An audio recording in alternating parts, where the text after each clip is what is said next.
Welcome to Make the Grade with the Success Doctor, Stephen Green, where you'll discover actionable strategies to help your student to reach their academic goals, to excel at standardized testing, and to plan for the college admissions process painlessly. And now, here's your host, Dr. Stephen Green. All right. Hello, everybody. Good evening. Buenos Sarah. I'm speaking foreign language, and you know why? Because we have an incredible guest on tonight. We have Katrien Van Riet, and I hope I'm saying it right. She is coming to us all the way, other side of the ocean, other sides of the pond, as they say sometimes. Going to tell us all about teaching English in a foreign country. Really, really, really interesting. I've had some great conversations there. I'm very excited about this. But hold the phone for a second. I got a couple quick hits I want to get into. Number one, a lot of schools, and I'm getting a lot of questions about this. Okay, a lot. I'm not going to get into it too much tonight, but check out my live tomorrow, probably be around lunchtime. A lot of schools are going back next week on a half day, a half admission, Monday, Thursday, Tuesday, Friday. Is it going to work? Is it a good idea? Is it a great way for my kid to learn? These are questions parents are asking me, okay? And honestly, I'm taking a wait and see mindset, okay? I'm not going to say it's not going to work because I think it can. I'm not going to say it's going to work for sure because it may not. But what I'm going to say is let's give it time. Let's give the teachers a chance to feel this out. Let's get the students a chance to feel this out, and let's see if it's going to work. Now, the fly in the ointment is if some big surge of positivity cases starts happening, which nobody wants ever, anywhere, and that causes, some of the schools to get infected and, things like this, and we don't want that. So let's just disqualify that from the conversation. So my opinion is this. I think school, kids get that. That's what they're used to. That's the structure they're accustomed to. The way this teaching is going to happen, I think, is something the teachers are going to have to get used to. So I think everybody just has to be a little bit patient. I, as always, am here to support what's going on. I'm here to support you, families, parents, students. This event sponsored by the Success Community.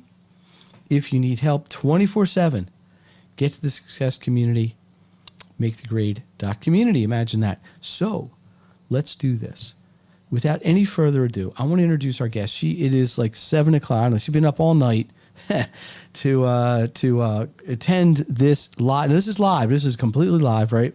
So it is 2 o'clock in the morning or whatever, 2:03 in the morning there where you are. Let's confirm that, right? Where I am, it's a nice even 8 o'clock. So first of all, thank you very much for doing that. So let me introduce my guest, Katrien. So you are in Holland, right?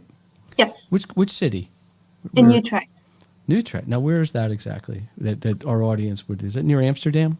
It's near Amsterdam. It's sort of plumb in the middle. Okay, so I'm sure it's a beautiful city. Most cities in Europe are. So let's start out this way. I want the audience to learn a little bit about you. So why don't you just tell us how you got into education, maybe what your background is a little bit, what's your favorite color, what's your favorite meal or dessert? I don't know, just little human interest stuff. And then we're going to get into I got a whole list of, look at this.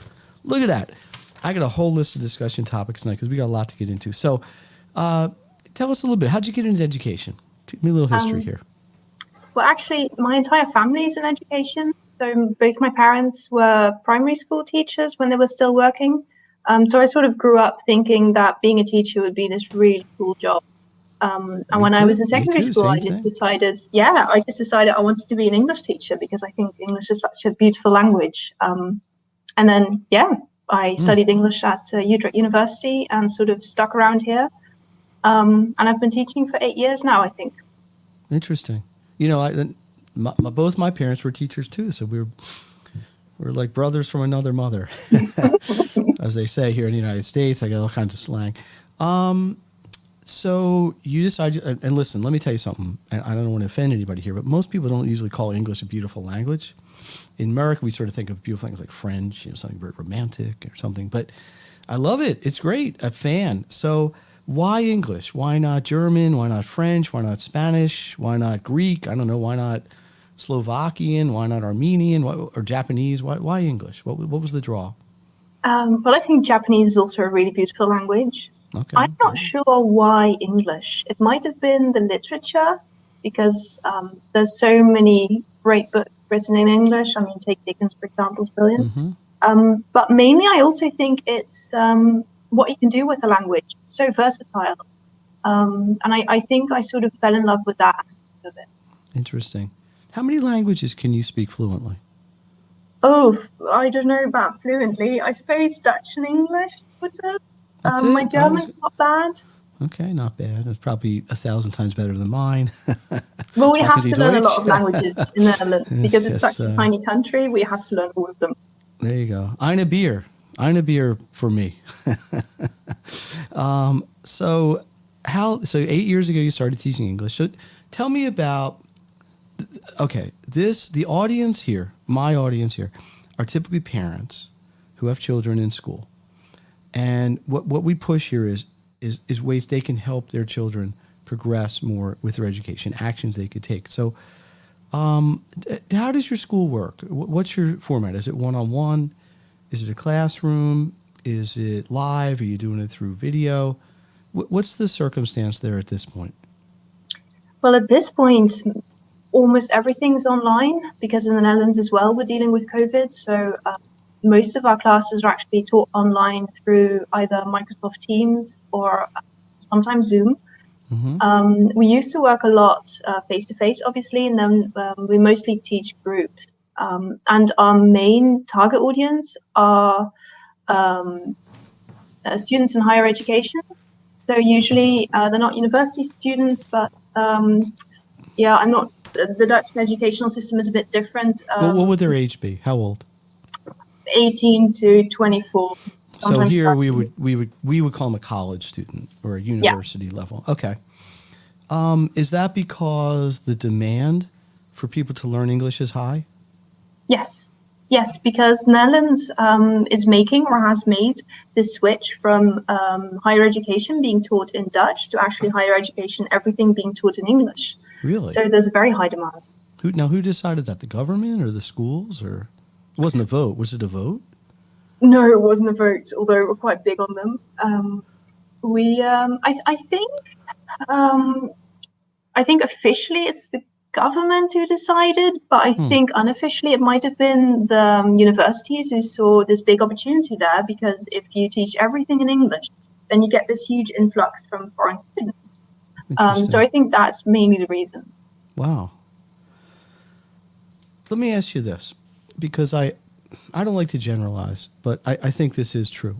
The average American probably speaks English, and maybe because they had it in high school or something, is a little dabbles in another language. Whereas I think the typical European or Asian or whatever, fluent, typically 2-3 languages they just learn throughout their whole life. So it just hasn't been a focus of our educational system. But what would you say if somebody wants to learn another language? What advice would you give them? What tips would you give? Like, what's your secret? What's your secret sauce here to teaching English? But let's apply that sort of in reverse. Somebody who knows English is trying to learn another language. So sometimes I teach Dutch, and then it also depends, like, are you just picking up the language, or are you like a full beginner? Do you already know something, or are you going from a an intermediate level to an advanced level? But I think what generally works well is immersion, and you can really just taking the language and making sure that language is all around you. So easy stuff that you can do at home, for example, if you're trying to learn French, is set Facebook to French or Instagram to French, and then or your phone or Windows or whatever you're using, Mac. And for a while that will be really disorienting because everything will be in that language. But I mean, you're familiar with how that tool works anyway, so it's okay, and you can sort of I can use it. So making sure that language is all around you is actually a really good method of sort of picking up the language without you actually noticing it. And something else that you can do, for example, when you're learning new vocabulary, We all remember learning vocabulary at school if we've taken a second language, and you have to learn all these lists of words, and it's pretty boring. Right. But something that you can do is putting them on a post-it, for example. And now, because everyone's working from home, you often have this office space, so you can put all these post-its around your desktop or your laptop, for example. And you can sort of cheat and look at them, and they're always sort of near you. So I like to think it's osmosis. And you just sort of, Well, you're like a sponge. If you think about it, how does anybody learn any language, right? I think, I don't know, 97, 99% of the time from their parents, right? And the parents don't use a book. It's not like they're sitting there with a book saying, "Hey, little Steve," And it's a natural absorption, right? You hear it, and then you just repeat it, and eventually you figure out what the words mean.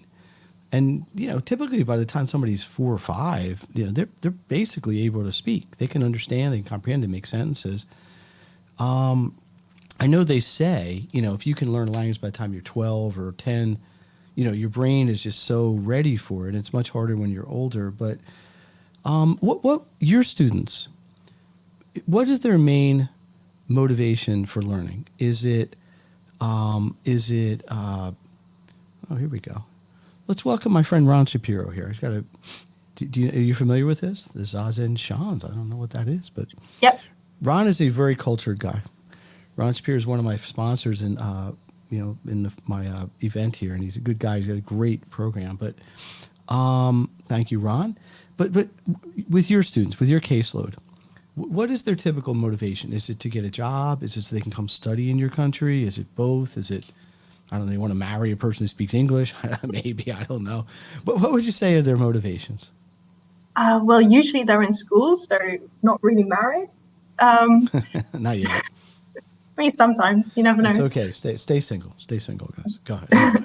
But usually the primary reason is that they want to be able to follow courses better and be able to write better essays, for example. And the students that we teach are generally students who are studying at a conservatory, for example, or theatre and dance. So it's all these sort of artsy studies. And what you see there is that they really, they sort of need the language to also express themselves in daily life and to communicate with their teachers and their fellow students, for example. So that's really important. And what's also really important for them is this really specific vocabulary, almost jargon. So we try and be ultra specialized and figure out what exactly these students need. So for example, conservatory students really focus on musical English, and then try and create lesson material around that. So when you say conservatory, I think you're taking like a person who maybe from Russia or something who's a violin player. You're talking about music conservatory, right? Yes. A question. Is there any, do you find who, depending on the native language someone speaks, like, let me ask it a different way. If someone's native language, let's say French, is it easier for them to learn English than somebody whose native language is a completely different, like Greek or, something that's a completely Japanese or Chinese, that's just a very different didact, I don't know what word I'm trying to think of. The whole like sounds and stuff, are different. Like English and French overlap, obviously. So is that easier? Is that easier for you to teach? Is it easier for the student to learn? It's a complicated question. We're at a very high level here. I think it depends. Okay. So if someone's coming from French, obviously the jump to English isn't that big. So if they speak French, if they only speak French and they learn English, and you compare that to someone who only speaks Japanese and they learn English, then the person from France is going to have it easier, obviously, okay. In lots of cases. I mean, it also depends, of course, how good is somebody at picking up a language. But sure. Generally, I would say yes. But if you have someone from Japan who's already learned 6 other languages and English is going to be their 7th, then the person from Japan is going to have a definite advantage. So something that we also look at and something that we ask in intake interviews, for example, is how many other languages do you already speak? So how familiar are you with the idea of the concept of picking up another language? Mm-hmm. Now, walk us through what a class would be. How long is it? Do you have a set lesson plan? Is it individual? Is it groups? Is it once a week? What's your protocol here? Well, the protocol for the types of lessons I just talked about. That's so I come to you and say, I got. I say I'm going to say this in Russian, right? Which I'm trying to say is I need to learn English, right? I'm here. I need English, right? And you say, well, this is how we're going to teach it to you, right? Yeah. So what would be my options? What options could I have as a student? So usually it's group lessons for 2 hours once a week. That's just a regular format, and then now obviously they're online, and you would get some homework in between. And that's basically what we do. But sometimes you get students or just people in general, like business people, who really need to pick up the language really quickly. And then we say, 3 times a week, really the heavy heavy intensive course. So it really depends also on how fast you want to go, how much do you want to learn, what's your time frame basically, and how much time do you have for homework. Can somebody, in your experience, be competent with the language in 2 months, 6 weeks, a month? What's the minimum amount of time you think it takes?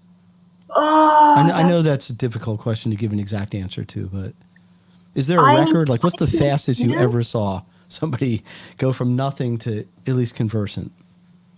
That's a good one. I'm not sure. Maybe a month from That's zero pretty quick. to Okay. And there's probably some people like me still struggling.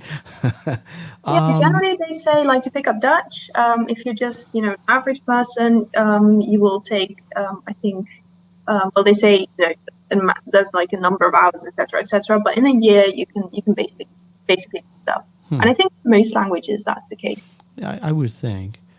Can you share some success stories you've had? Like maybe you don't have to name names or anything, but maybe some stories of this student came to me with this, and this is why, like a case study, we would call it here. Well, actually, I think the most interesting success story is not one of my students, but one of actually a group of students that my business partner, Tai, taught. They're a family, and I think it's really interesting because it's mum and dad and their son. And they had like group lessons, sort of, but with a little group of 3 because that's the family. Mm-hmm. And the parents are both academics, and they're really interested in philosophy, but also technology, IT, and the son as well. And my business partner created all these lessons around all the things that they really found very interesting. And I think in 6 months' time, they went from 0 to B2, and at B2 level, you can have like interesting conversations, nuanced. You can give your opinion on difficult topics, but they were discussing philosophy and stuff and writing essays, and I thought that was amazing. Do you? This is something I always thought is hard. It's one thing to learn kind of textbook language, right? But then you go somewhere, and the natives have a lot of slang. There's a lot of colloquialisms. There's a fancy word. I'm sure you know that because you're very smart. But which is difficult for a person who kind of has a book knowledge, right? So I learn whatever Dutch, and I learn it kind of right by the book, right? This is it. And I'm out on the street walking around, and somebody's using a bunch of slang, and now I'm like right back where I started. Is that part of your instruction at all? Yes. Yeah. This is so. I think in general, you have languages that sort of where the written form and the spoken form are actually very close together. And then there's languages where the two are completely distinct. So Yes. I'm dabbling in Farsi a little, like that's what they speak in Iran. And then there the two are completely different. But in Dutch, they're actually quite similar, but you can still sound a bit funny. Done it from a book. So we definitely pay attention to that. And some of these course books in Dutch, for example, they say, they have these sentences that you would never use in real life, and we just skip them, and we just tell our students, don't say this, sounds weird, everybody says this, and we actually teach them the language that people actually use and that you could use in, for example, the supermarket. Yeah, I remember. I'll tell you a little story. When my kids were little, we had an au pair from Germany, and anyway, she was only here a few days, and we said one of my children's friends are going to come over, and his last name is Grossman. Well, Grossman in German means big person, right? Well, he comes over. He's a 6-year-old kid. he's 3 feet tall. So she thought we were playing a trick on her because we said he's coming over. This is so and so Grossman. She thought we were saying a big man is coming over. Meanwhile, this little kid came over, and she got all upset because she thought we were making fun of her, which wasn't the case. But it's just funny how sometimes people are very literal, and sometimes people aren't. But we said, no, it's really true. That's his name. He's not he's a little person. He just has a name of a big person. So slang is it part of it, right? Because and the thing I remember the same au pair. We said, we were trying to tell her what cool means, right? Which is a big English American thing, and cool literally means like not warm, right? Like, whatever. My cup has cool liquid in it. Well, the slang is like acceptable, like something that you want to be involved in. Like, it's cool to learn English or whatever. So it's hard for people to get around that a little bit. What have you been to the United States? Have you ever lived in a country where English was the actual primary native language? Yeah, I lived in London for a bit. So you have kind of an English accent a little bit, but is that how? Do most Dutch? I don't hope this is an offensive question, but do most Dutch people who speak English have the same accent that you do, or is yours seems a little more English? Like London, England-ish, a little bit. I would say most people actually have more of an American accent. Really? That I can't do. Or they sound really Dutch. Our Prime Minister is famous for this because he would always sound like this whenever he would give a press conference, and that's basically a Dutch accent. Interesting. Yeah. So interesting. The whole language thing, it's something you can never get away from because everybody has to communicate unless you can't speak. And yet we take it for granted. Everybody just assumes language is just so easy and natural until you run into somebody that doesn't speak your same language. And then it becomes such a struggle. I just find it so fascinating. Let me ask you a few more questions. Let's talk about online learning. Okay. And I don't know if you heard my intro, but the biggest concern I get from parents right now, can my child learn online? Can they learn effectively online? And we've already established that your classes are online now. How's that going for you? Is it effective? Are the students having any sort of challenge? And your students are a little bit older, so I'd assume somewhat more adaptable. But what's your experience teaching online? Well, I would always prefer face-to-face groups because especially when you're learning a language, it's sort of, people don't only speak the words, they also like to gesture, for example. There's the body language, and it's much more difficult to also sort of get that when you're teaching online. So you're missing quite a bit of what makes communication. But we have to make do, and I think the teachers are also getting better because we're starting to learn how these tools work, and we're getting better at taking a large group of students, for example, and dividing them into smaller groups in these tools, having them sort of do these group exercises and then reporting back to the class. So all these useful tools that you learn as a teacher that you apply when you start teaching online, you don't have anymore. You think, what am I going to do? Yeah. Is this affecting your business at all as a company? Do you find it's easier to deliver online? Is it harder? Do you prefer it? Not prefer it?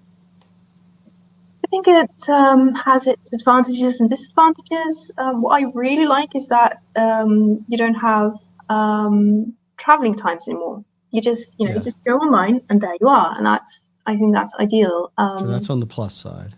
Yes, definitely. But then But you then don't you have give up that the actual connection. rapport, right? So yeah. But for our business, it's quite good. And we were actually really lucky because I'm a bit of an IT nerd. I like computers. I like messing around with them. So before the pandemic started, I think this was November last year. I said to my business partner, like, hey, I would like to create an online learning environment.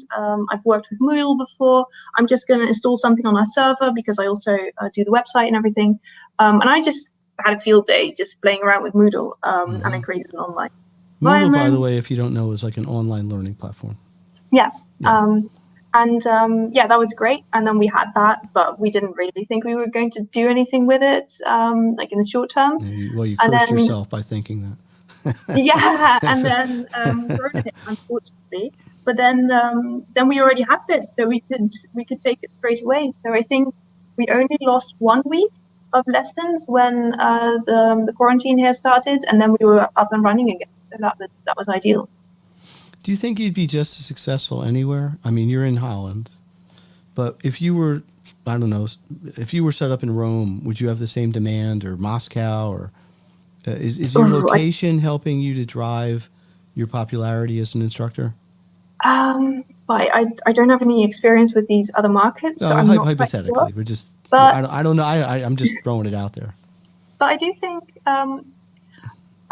what really helps is when you're Dutch and you grew up here, right? So you know the ins and outs, you know what people are like, and then you've lived in this other country as well, and you can sort of contrast the different languages, but also the different cultures. I think that makes a huge difference. So I don't think I'd be very successful teaching English in Rome, for example, because I mean I think people would prefer a native speaker. They do so anyways. But yeah, in the Netherlands, also because we need English to communicate with all our neighbors who are much bigger than us. So I think there's a huge demand here. Yeah. It's a so people are coming there as a destination, right? They want to learn because I guess the schools are very high caliber. What do they do after that? And so now let's talk about a graduate, right? So somebody stays with you a year. Now they're English masters. I don't know. Do they go back to their native countries? Do they stay there? Do they travel around the world? Do you keep any records of what your alumni are doing? Sometimes we keep in touch. Yeah. I think it depends which country they're from. So I think if it's like a neighboring country, they often go back. So for example, Germany, they often go back, or UK, but also people also stay. I think it depends on whether you think that you're going to have better chances of finding a job here in the Netherlands, for example, than where you were living previously. And I also think it depends on the type of student. So if you're going to a music conservatory and you want to join an orchestra, for example, then it's just whichever orchestra accepts you, and then you'll have to move to that country. So, or if you want to be an academic, for example, it's just whichever university will accept you, that's where you go and live. So in your life day to day, you're speaking English most of the time. You're speaking Dutch some of the time. I don't know if there's a third language that you're working in. Does that have any effect on your, I don't know, your kind of personality or anything? Is it just you're so used to it, it doesn't matter? I remember we were on vacation in the Caribbean, in an island where it was Spanish, and the person who was in charge of volleyball game or something. But I'm fascinated by this. So they're like, "Hey guys, we're going to play volleyball," and then he would say the same sentence in Spanish. Then he would say the same sentence in French. Then he would say, "Okay, here's our rules." Then he would say it in Spanish and French, and I can't. It's just something I am unable to do, even on any level at all. So I find it so amazing somebody has that sort of command to have that, just turn it on a dime, just like that. But because you're able to do this, do you find it's hard, or is it just so natural for somebody who's able to do it? Yeah, I guess. I don't know. I do notice. So I think I have a bit of an advantage because I actually studied the language for 5 years, but which is also a disadvantage because when from the age of 18 to like 23, I didn't really practice my Dutch at all. So my academic Dutch isn't that good. So I can also switch like in mid-sentence. I can just go from Dutch to English, but Really? I do notice that there's always one dominant language. So if I'm speaking a lot of English day to day, then I will lose certain Dutch words, and vice versa. But I do think that, Dutch will always be my mother tongue, and my English will never be as good as my Dutch, I think. So I'm always a bit insecure about my English, and I'm always sort of like wondering, oh, maybe I made a mistake here, or maybe I didn't pronounce that right. I think your English is better than mine. In some ways. This insecurity, it's more textbook, Plus, it's also so in Dutch, for example, I like Dutch because I can be quite creative with it, and Dutch has certain mechanics which allow you to make new words really easily. And German has the same, for example, and so it allows you to play with words. That's really a lot of fun. But I don't want to do that in English because if I make word jokes in English, people often think that I'm making a mistake. So I've sort of let go of that. Like Uberhausen or something. You can just put like little words together and make a giant word in German. Yeah, we don't really do that in English very well. Hey, this is Steve Green, my guest, Katrien Van Riet, all the way from Holland, 2:30 in the morning there, blessing us with her brilliance, her command of these languages, and her skills. This is Education Live Thursday. We're here every week. We are here to help parents, help students, to help their children, to maximize their education, give you actions. A little bit different this week because this is a little more of a theoretical thing. But I am finding this so interesting. I'm really enjoying this. 2 or 3 more questions for you, then we're going to let you go back to sleep. Number one, where do you think, and I ask everybody this because I don't know the answer to this. What do you think we've learned from this last 6-8 months of being shut in and having to transition to virtual, maybe 100%? What do you think is going to stick? What do you think we're still going to be doing even when we return to quote unquote normal? And what do you think the second people can meet face to face is never going to come back again? You have any opinion about that? I can tell you my world if it helps you. Mm-hmm. For years, I've been doing online tutoring and I've been doing online education for 8-9 years now, to the point where the technology wasn't that great. Right now, look, I don't know, how many miles is it to Holland? Do you do kilometers or miles? Kilometers, probably. Kilometers. Okay, so it's, I don't know, we're 5,000 kilometers apart. I don't know. We got a beautiful connection. The sound's great. Video's great. Everybody's looking good. I was teaching online when you would say, "Hi, Katrien," and then we go, and then 4 seconds later, you would hear me. And then 10 seconds later, I'd hear your answer. The video was not great. You couldn't do whiteboards. You couldn't do anything like that. So it took me some time, and I almost had to sell the idea of being able to instruct online to a parent that it was worth the time than the cost to instruct their children that way. Well, the one good thing that's come out of this is that the buy-in on that and people's ability to say, yeah, this can be effective, especially one-on-one or in a group of 2 or 3, which I do all day. And I just don't have to have the conversation anymore. Hey, we're going to meet on Zoom. We're going to meet on whatever platform we're going to use. Don't worry, it's going to be awesome. Oh, no, we know now it's great. For 6-7 years, it was half the argument. Hey, don't worry, it's going to be fine. You can test it out.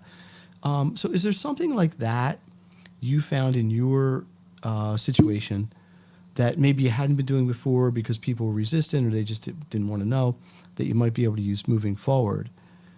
Is there something that you think is going to change that way in a sort of long-term way? Yeah, I definitely agree. I think I think online teaching is here to stay, I guess, because the tools have just improved so much. Yes, and the bandwidth, during the last the internet months. too. Yeah, I also got a better internet connection, so I would be able to teach properly without pop. So I think that's just here to stay, and I think all the teachers have also learned how to actually use these different tools. And something that I've noticed with my own teaching is that I would see this as there's a thing. Yeah, somebody comment. Oh, Yeah. Look at this 12-year-old putting us to shame. Thank you, Ron. Indeed. Yeah. I agree with you. I think online teaching is never going to go back. I think the acceptance of it, the technology, the ability to support it is very strong now. By the way, all of you out there listening, if you want to make a comment, ask a question, say something nice to us, that would be accepting. I think my last question, I probably could have 30 or 40 more. Share with us something, is there something unique about your country that, maybe Americans aren't aware of? This is really stereotypical, but we think Holland, we think tulips. We think Hans Christian Andersen. Was he? No, he was Danish, I think. Yeah, Never mind. not Dutch. Was he Dutch? No, he wasn't. No, I think we he was have Danish. Big Bruna. We have Miffy. What is that? Miffy is a little bunny rabbit, white, really big in Japan, I think. Interesting. So tulip, I think tulips, Dutch tulips, beautiful. But what is there something about your culture or something I'll give you a chance to share here that you're particularly proud of? Oh, well, I think there's something really funny about Dutch culture. Because we learn all these languages here, we're really proud that we can speak all these languages, sort of. Mm-hmm. So whenever somebody has a bit of an accent in Dutch, we automatically switch to English, and we try and accommodate them, but also maybe show off our Dutch our English a little.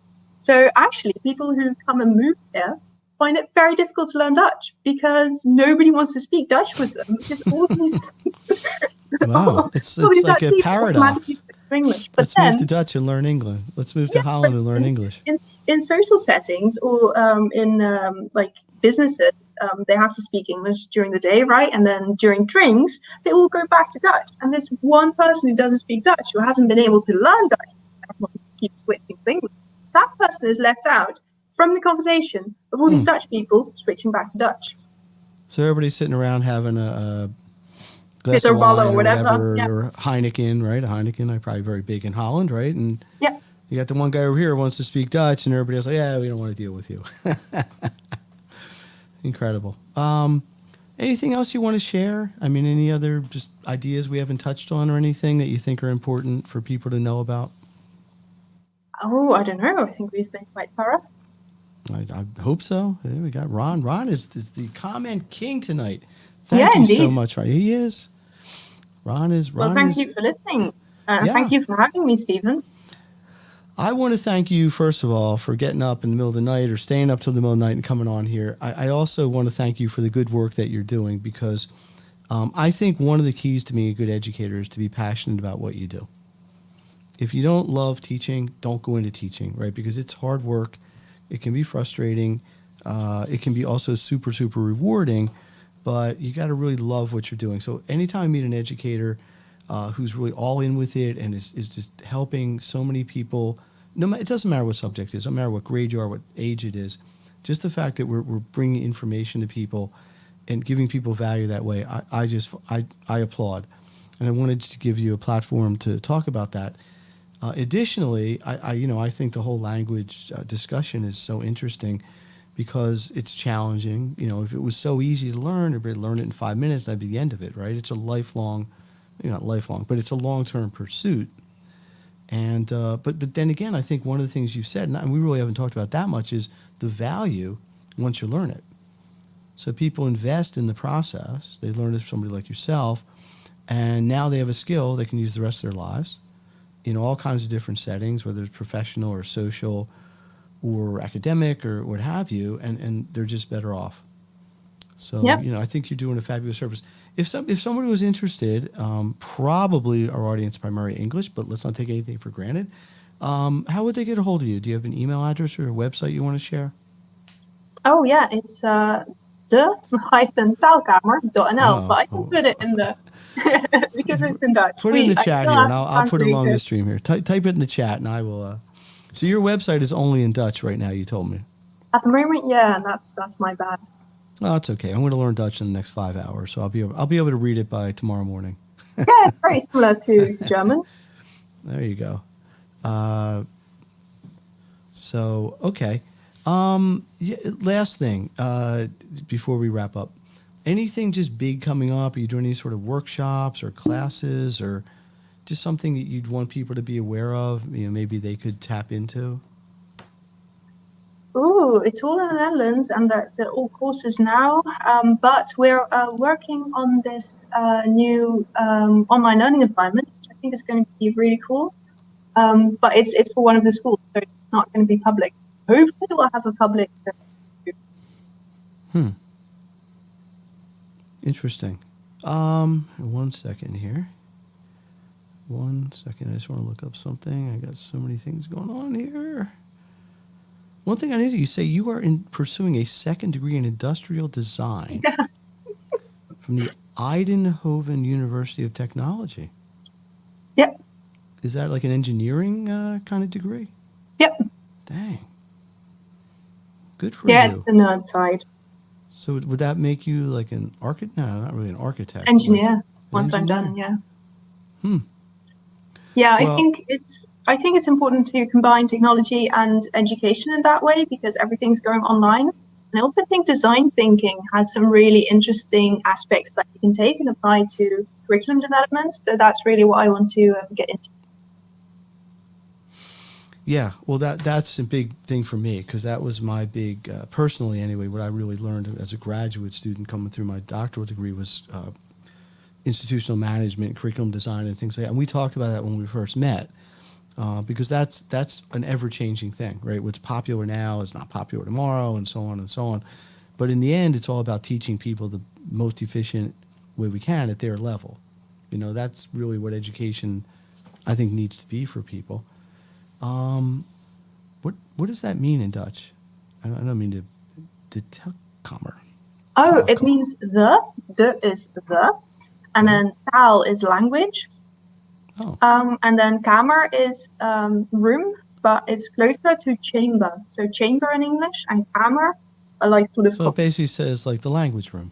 Yeah, that's us. Oh, well, that makes tons of sense. All right. So look, this is Education Live Thursday. A little bit different this week, but a great conversation. Thank you so much, Katrien. I really appreciate it.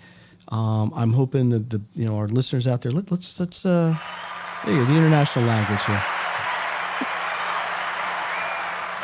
Let's hear that. Let's hear a big hand here. I appreciate you coming on. I'm sure everybody else does as well. And I hope maybe we'll get you back on in a little while when things settle down, and we can talk about some of the ideas you have and how you're helping people, and we'll go from there. So let me wrap this up. Steve Green, Education Live Thursday. We're here every week. I got to be honest, I got so wrapped up in this conversation, I forgot to even mention who's going to be here next week. It is my friend, is it Jerry Gross or Ken Myers? I think it's Jerry Gross, financial guy. If you are concerned about getting your kid through college, it's too expensive, you want to save some money, this is what you want to listen to. This guy's all about teaching people how to save money on college, how to save the right way, how to do things like that. Following week, another one of my buddies, great guy, Ken Myers, Apex Leadership Skills. Generating next generation's leaders today in the schools, integrating that into schools, and helping your schools raise money at the same time. The following week is Thanksgiving. It's an American holiday. So, you probably don't celebrate that in Holland, but that's okay. So we're going to take that week off. I'm giving myself a week off after about 32 weeks straight of this. I'm going to try to rest one night. Hopefully everybody will allow that.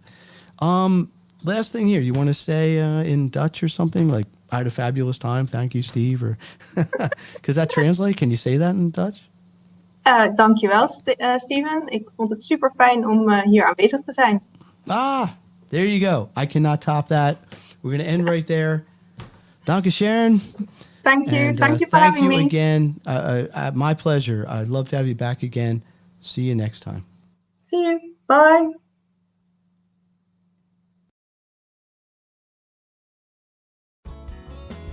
You've been listening to Make the Grade with the Success Doctor, Stephen Green. If you enjoyed this episode, be sure to subscribe. For more resources and support, please visit makethegrade.net.